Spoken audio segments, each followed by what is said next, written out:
Hello student, कैसे हो आप लोग। स्टूडेंट, आज का ये वीडियो क्लास 12 हिस्ट्री यानी इतिहास की जितने भी स्टूडेंट हैं उनके लिए सबसे ज़्यादा इम्पोर्टेंट होने वाला, क्योंकि मॉडल पेपर से लिया गया सभी महत्वपूर्ण प्रश्न लेकर आए हैं, जो कि आपके चाहे बहुविकल्पीय प्रश्न हो, अति लघु उत्तरीय प्रश्न हो और लघु उत्तरीय प्रश्न हो या विस्तृत उत्तरीय प्रश्न, मॉडल पेपर से लिया गया सभी प्रश्न हैं और बोर्ड एग्जाम में यही सब प्रश्न आपका पूछा जाएगा। तो आज की इस वीडियो को आप शुरू से लेकर अंत तक जरूर देखिए। जितने भी स्टूडेंट हिस्ट्री के पेपर इस बार देने वाले हैं उनके लिए वीडियो सबसे ज़्यादा इंपॉर्टेंट होने वाला है। पहले हम स्टार्ट करेंगे ऑब्जेक्टिव क्वेश्चन से, यानी जो आपके बोर्ड एग्जाम में 1 नंबर का पूछा जाता है। तो आज के वीडियो जो है डिमांडेबल है, यानी काफ़ी स्टूडेंट ने कमेंट किया है, तभी हम ये वीडियो बना रहे हैं। तो देखिए स्क्रीन पर ये रहा पहला प्रश्न बहुविकल्पीय का है। फ्रांसिस जो बुकानन है ये कौन था, ये आपको बताना है। स्क्रीन पर 4 विकल्प है, इन्हीं चारों विकल्प के थ्रू आपका एक ऑप्शन हो जाएगा। आपका क्या हो जाएगा, एक चिकित्सक है जो फ्रांसीसी बुकानन है, ये बेसिकली एक क्या है, चिकित्सक है, याद रखिएगा। उसके बाद में देखिए दूसरा प्रश्न क्या आ गया है, बुलंद दरवाजा स्थित है। हिस्ट्री का सबसे ज़्यादा इंपॉर्टेंट ये सभी प्रश्न है और बीबीआई क्वेश्चन है, क्योंकि बोर्ड एग्जाम में इन्हीं सब प्रश्न का डिमांड रहता है। तो जो बुलंद दरवाजा स्थित है कहाँ पर है, का आपका हो जाएगा आगरा में, खा दिल्ली में, गा आपका फतेहपुर सिकरी में या लखनऊ में। 4 विकल्प है, इनमें से आपका गा हो जाएगा फतेहपुर सिकरी में, इसका सही राइट आंसर हो जाएगा। जो बुलंद दरवाजा यहीं पर स्थित है। चलिए देखते हैं अगला प्रश्न, देखते हैं क्या है। तीसरा प्रश्न है स्टूडेंट, निम्नलिखित में से किसे मृतकों का टीला कहा जाता है। 4 विकल्प है और सारे क्वेश्चन जो ऑब्जेक्टिव क्वेश्चन मैं बता रहा हूँ, आप सारे क्वेश्चन का आंसर हमें लास्ट में दीजिएगा कि सर इतने में से हमारा इतना सही गया, आप हमें कमेंट में बताएंगे। उसी प्रकार से जो हम आपकी तैयारी कराएंगे और भी बेटर तैयारी कराएंगे, ताकि आप हिस्ट्री में जो है 90+ मार्क तो अचीव कर ही सकें। इतना मेहनत कीजिए कि 90+ मार्क आप ला सकें। तो देखिए इनमें से आपका मोहनजोदड़ो हो जाएगा, 3 नंबर का प्रश्न हो जाएगा। मृतकों का टीला जो है मोहनजोदड़ो को कहा जाता है। उसके बाद में देखिए चौथा प्रश्न क्या है, क्रिप्स मिशन है ये भारत कब आया, 1941 में आया या 1942 ईस्वी में या 1943 ईस्वी में या 1944 ईस्वी में। 4 विकल्प है, इन्हीं में से एक आपका राइट आंसर हो जाएगा। तो देखिए जो चौथा प्रश्न इनमें से आपका 1942 ईस्वी में हो जाएगा। क्रिप्स मिशन जो भारत में आया 1942 में आया। तो ये देखिए जो 5वां प्रश्न है, दी डिस्कवरी ऑफ इंडिया के लेखक हैं, यानी जो पुस्तक है या कोई भी कुछ हो सकता है, पुस्तक का नाम ये हो सकता है कि दी डिस्कवरी ऑफ इंडिया के लेखक कौन है। तो इनमें से आपका जवाहरलाल नेहरू जी हो जाएंगे, इस पुस्तक के लेखक या इसके लेखक जवाहरलाल नेहरू जी हैं। उसके बाद में 6 नंबर प्रश्न देखिए स्टूडेंट, अकबर का मकबरा स्थित है। जो अकबर है, हिस्ट्री का ये सभी प्रश्न है और आपकी स्क्रीन पर ये सभी प्रश्न इसलिए मैं लिखा रहा हूँ क्योंकि इंपॉर्टेंट है।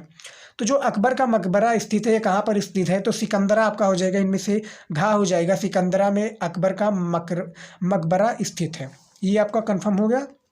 देखिए 7वां प्रश्न क्या है, बंगाल में अस्थाई बंदोबस्त लागू किया गया। क्या है, जो बंगाल में अस्थाई बंदोबस्त है ये लागू किया गया था, क्या है, क्या आपका हो जाएगा 1765 ईस्वी में, 1773 ईस्वी में, गा 1793 ईस्वी में या 1818 ईस्वी में।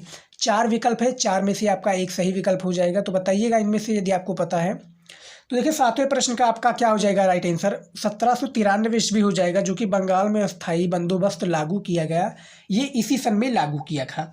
चलिए अगला प्रश्न देखते हैं। सभी इंपॉर्टेंट क्वेश्चन है और अभी तक वीडियो को आप लाइक नहीं किए तो लाइक कर दीजिए, क्योंकि लाइक से हमें मोटिवेशन मिलता है। जो भी आप कमेंट करते हैं उस पर हम वीडियो बनाते हैं, बस आप एक लाइक कर दीजिएगा, मेहनत सारी उतर जाएगी।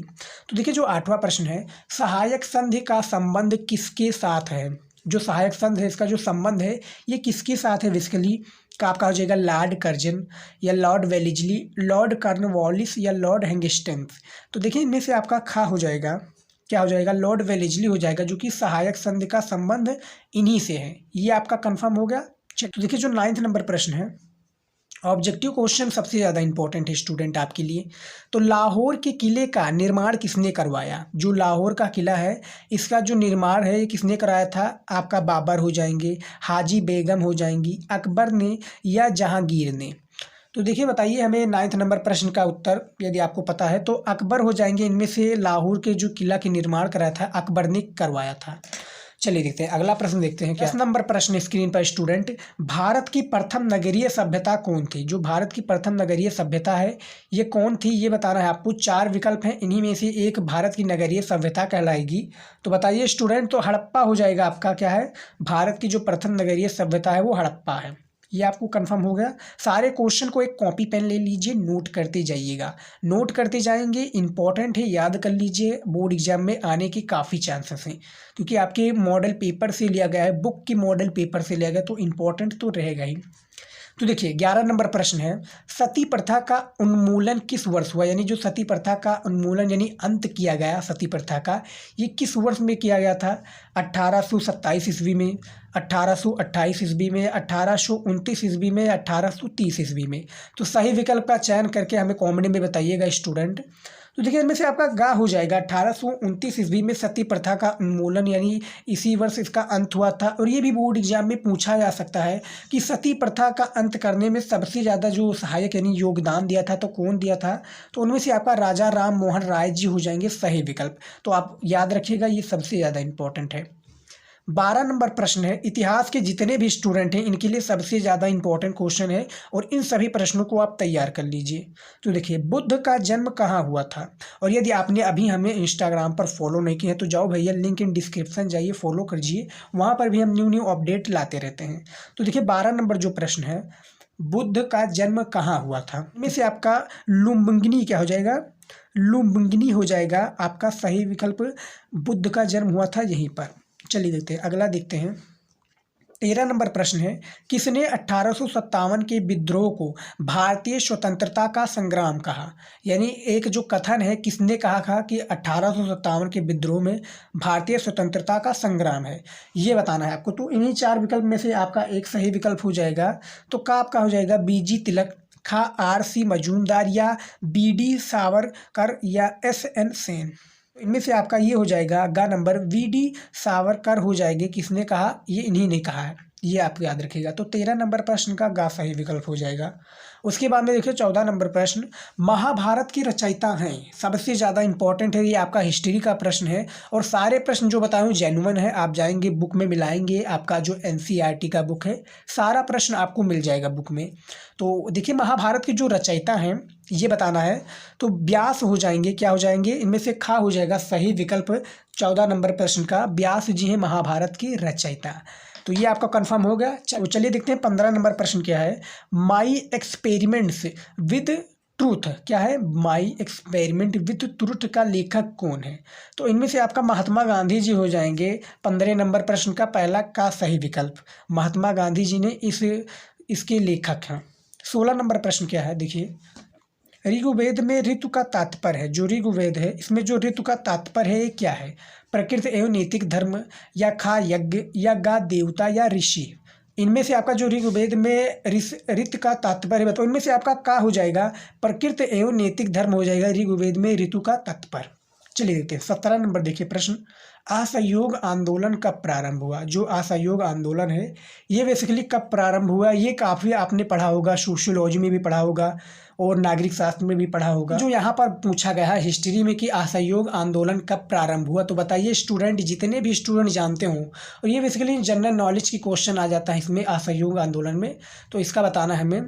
तो बताइए जो असहयोग आंदोलन है ये कब प्रारंभ हुआ? तो इनमें से आपका 1920 ईस्वी हो जाएगा, सही विकल्प हो जाएगा। जो 17 नंबर प्रश्न का खा हो जाएगा, 1920 ईस्वी में असहयोग आंदोलन का प्रारंभ हुआ। चलिए देखते हैं अगला प्रश्न, देखते हैं। सभी इंपॉर्टेंट क्वेश्चन है और नोट करते जाइएगा। आप वीडियो को रोक रोक कर भी आप प्रश्न को लिख सकते हैं। तो देखिए 18 नंबर प्रश्न क्या है, महावीर स्वामी का प्रथम शिष्य कौन था? जो शिष्य था वो कौन था? तो बताइए हमें। का आपका हो जाएगा प्रभास, खा जमाली, गा आनंद, या घा विपिन। बताइए हमें स्टूडेंट। तो इनमें से आपका जमाल ही हो जाएगा, जो कि महावीर स्वामी का प्रथम शिष्य जमाल ही था। उसके बाद में देखिए 19 नंबर प्रश्न, इलाहाबाद की संधि कब हुई? जो इलाहाबाद की संधि है ये कब हुई ये बताना है। 1761 ईस्वी, 1763 ईस्वी, 1765 ईस्वी, या 1767 ईस्वी। 4 विकल्प हैं, इनमें से आपका एक सही विकल्प हो जाएगा। तो इनमें से आपका 1765 ईस्वी हो जाएगा, ये सही विकल्प हो जाएगा। उसके बाद में देखिए 20 नंबर प्रश्न, बास वन्ना के अनुयायी कहे जाते थे। चुवा बासवन्ना के अनुयायी कहे जाते थे वो कौन कहे जाते थे, ये बताइए। तो देखिए इनमें से आपका सही विकल्प क्या हो जाएगा, इनमें से आपका लिंगायत हो जाएगा सही विकल्प, जो कि ग नंबर है 20 नंबर प्रश्न का ग नंबर लिंगायत। तो ये कुछ 20 महत्वपूर्ण प्रश्न था बहुविकल्पीय का, हिस्ट्री का सबसे ज़्यादा इंपॉर्टेंट प्रश्न था। आपने देखा होगा वीडियो, तो सबसे ज़्यादा इंपॉर्टेंट है, तो इसका कमेंट में हमें सारे प्रश्न का आंसर चाहिए। जितने स्टूडेंट हैं कमेंट कीजिएगा कि सर इतने में से हमारा इतना सही गया। तो उसके बाद में देखिए अति लघु उत्तरीय प्रश्न आ गया है। अब अति लघु उत्तरीय प्रश्न भी सबसे ज़्यादा इंपॉर्टेंट होता है, ये भी आपका 2 नंबर का बोर्ड एग्जाम में पूछा जाता है। 5 क्वेश्चन शायद पूछा जाता है ये अति लघु उत्तरीय। तो देखिए क्वेश्चन विथ आंसर हमने बताया था आपको शुरुआत में ही कि क्वेश्चन विथ आंसर हम आपको देंगे, तो इसी बात पर आप चैनल को सब्सक्राइब कर दीजिए। तो देखिए पहला नंबर प्रश्न क्या है, लोथलपुरा स्थल का उत्खनन सर्वप्रथम किसके द्वारा आरंभ किया गया। क्या है प्रश्न पहला है कि लोथलपुरा स्थल का उत्खनन सर्वप्रथम किसके द्वारा आरंभ किया गया। तो देखिए इसका आंसर देखिए, लोथलपुरा स्थल का उत्खनन सर्वप्रथम SR राव द्वारा वर्ष 1955 ईस्वी में आरंभ किया गया। पहला प्रश्न था, ज़्यादा बड़ा नहीं क्योंकि 2 नंबर का प्रश्न है, तो उसी के आधार पर आपको आंसर भी देना होगा। उसके बाद में देखिए दूसरा प्रश्न क्या है कि जो शिवाजी के अधीन चौथ एवं सरदेश मुखी क्या कर रहे थे, यानी कर क्या थे, ये आपका सिंपल सा प्रश्न है। तो इसमें आपको चौथ का आंसर बताना है और सरदेश मुखी का। तो देखिए कुछ इस प्रकार से आपको देना है। यहाँ पर हमने जो रेड पेन का यूज किया, यहाँ पर आपको ब्लैक कर देना है। उसके बाद में देखिए आंसर देखिए चौथ का कि यह कुल राजस्व का 1/4 भाग था जिसे गैर मराठा क्षेत्रों से मराठा आक्रमण से बचने के लिए वसूला जाता था।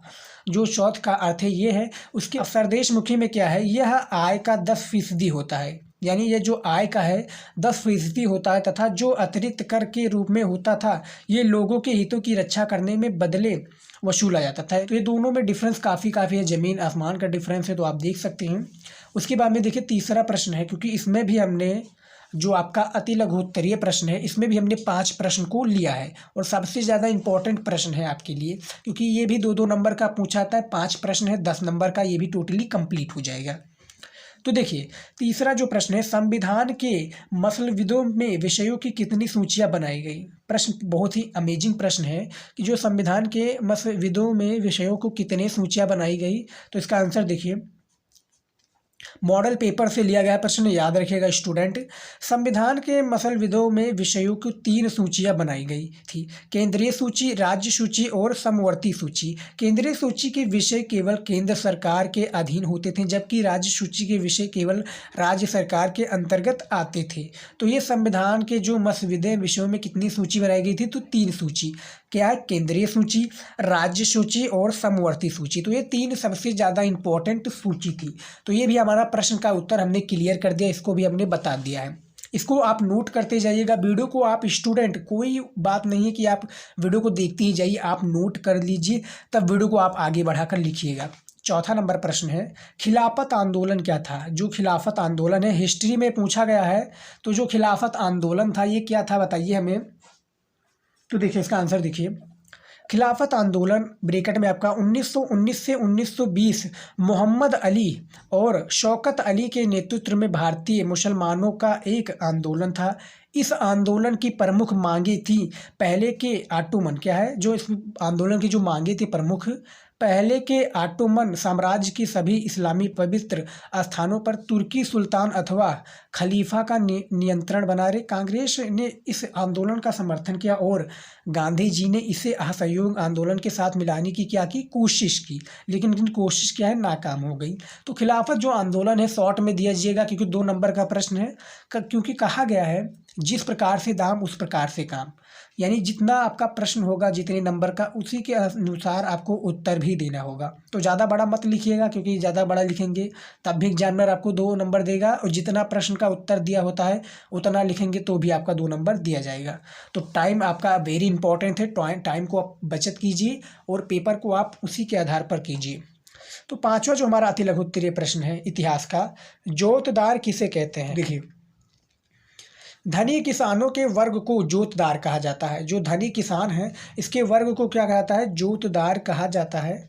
जोतदार स्थानीय व्यापार तथा साहूकार के कारोबार पर नियंत्रण, उनकी जमीन का काफ़ी बड़ा भाग बटाईदारों ब्रैकेट में आपका अधिकारों या बरगदार, देखिए बरगदारों के माध्यम ब्रैकेट बंद माध्यम में जोता जाता था। तो जो जो जोतदार है, इसका जो तात्पर्य है आप छोटा दीजिएगा, तो इसका जो तात्पर्य है कि धनी किसानों के वर्ग में जोतदार कहा जाता था। जोतदार स्थानीय व्यापार व साहूकार के कारोबार पर नियंत्रण रखते थे।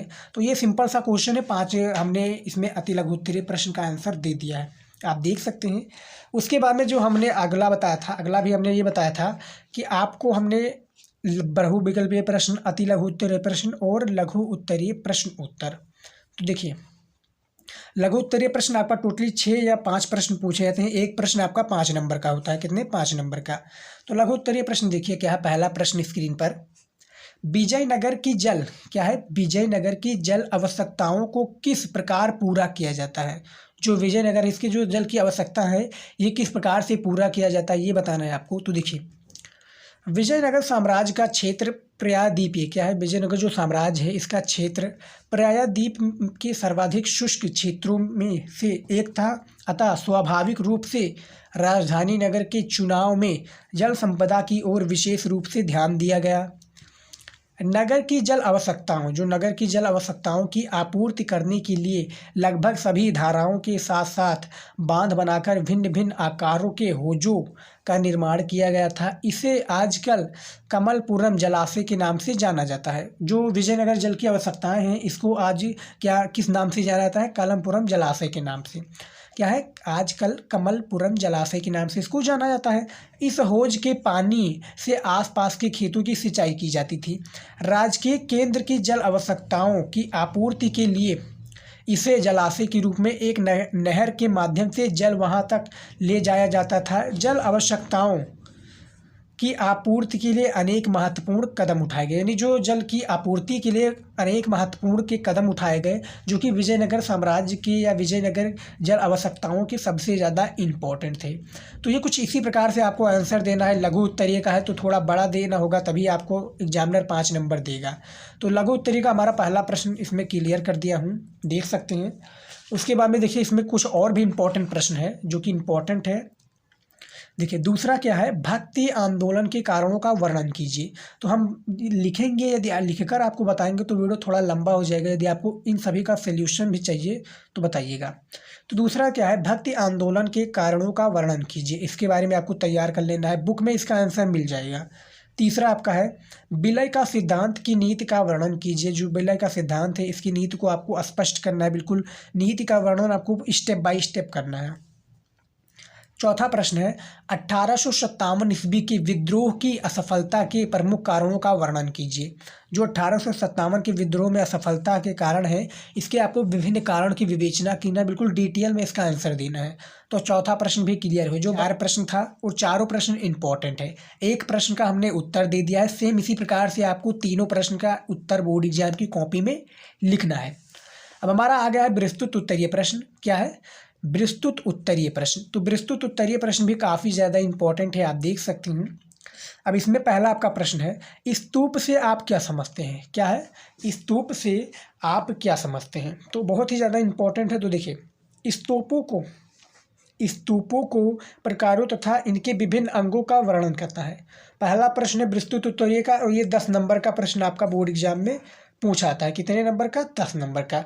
3 प्रश्न आई थिंक ये पूछा जाता है और सब जो आ जाता है आपका मानचित्र से संबंधित कार्य आ जाता है। तो मानचित्र का वीडियो जल्द आने वाला है, बस आप कमेंट कीजिएगा, उस पर भी हम वीडियो बनाकर देंगे आपको। तो देखिए पहला जो प्रश्न है, स्तूप से आप क्या समझते हैं। स्तूपों के प्रकारों तथा इनकी विभिन्न अंगों का वर्णन करना है आपको। पहला प्रश्न ये होगा, इंपॉर्टेंट है, तैयार कर लीजिएगा। दूसरा प्रश्न है असहयोग आंदोलन पर निबंध लिखिए। बिल्कुल डिटेल में आपका जो असहयोग आंदोलन है इस पर आपको निबंध लिखना है। बहुत ही ज़्यादा इंपॉर्टेंट ये निबंध है, इसको आपको निबंध में बिल्कुल डिटेल में इसका आंसर देना है आपको। तो तीसरा प्रश्न ये होगा, VVI क्वेश्चन है, याद रखिएगा 10-10 नंबर के लिए आपको करना होगा। उसके बाद में जो तीसरा प्रश्न है, गौतम बुद्ध के जीवन और उनकी शिक्षाओं पर प्रकाश डालिए। जो गौतम बुद्ध जी हैं, इनके जीवन पर जो जो शिक्षाएं हैं, इनके जीवन पर क्या क्या प्रभाव पड़े, जीवन के क्या क्या उद्देश्य थे, इस पर तो आपको प्रकाश डालना है। वो वाला प्रकाश मत डाल दीजिएगा, आंसर वाला दीजिएगा।